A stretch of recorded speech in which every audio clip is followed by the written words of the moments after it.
आप रात को लंबे सफर पर हों और एक सियाह वीगो गाड़ी आपको सड़क पर रोके।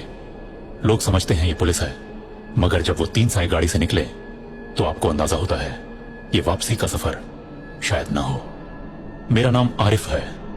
ये वाकया 2014 का है, जब मैं पाक आर्मी में बतौर कम्युनिकेशन स्पेशलिस्ट भर्ती हुआ। मेरी पोस्टिंग बलूचिस्तान के एक बेस कैंप पर हुई थी। मेरे 2 करीबी साथी थे, सफदर और काशिफ। हम तीनों इकट्ठे छुट्टी पर लाहौर जा रहे थे। कहानी वहीं से शुरू होती है। ये अप्रैल की एक गर्म शाम थी। हम तीनों सफदर की करोड़ा में नेशनल हाईवे पर सफर कर रहे थे, जब अचानक एक सियाह वीगो हमारी गाड़ी के पीछे नमूदार हुई। वो गाड़ी बार बार हमारी लेन चेंजिंग को फॉलो कर रही थी। हमें लगा शायद कोई पुलिस है। थोड़ी देर बाद वीगो ने लाइट्स फ्लैश की और हमें रुकने का इशारा किया। हमने गाड़ी रोकी। वीगो से एक शख्स उतरा, काला वर्दीनुमा लिबास, मगर बिना किसी निशान के। कोई पुलिस बैज, कोई नाम, कुछ नहीं।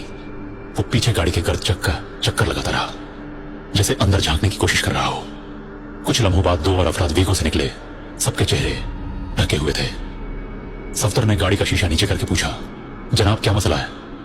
उस शख्स ने सिर्फ इतना कहा, तुम लोगों का ताल्लुक फौज से है।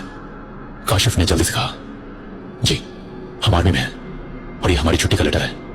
अचानक तीनों अफराद की बॉडी लैंग्वेज बदल गई। बगैर कुछ कहे वो वापस वीगो में बैठे और गाड़ी गांव की तरफ मुड़कर गायब हो गई। हम सब साकित थे। अगर हम आम शहरी होते तो शायद उस वक्त हमारी लाशें किसी वीरान खाई में पड़ी होती।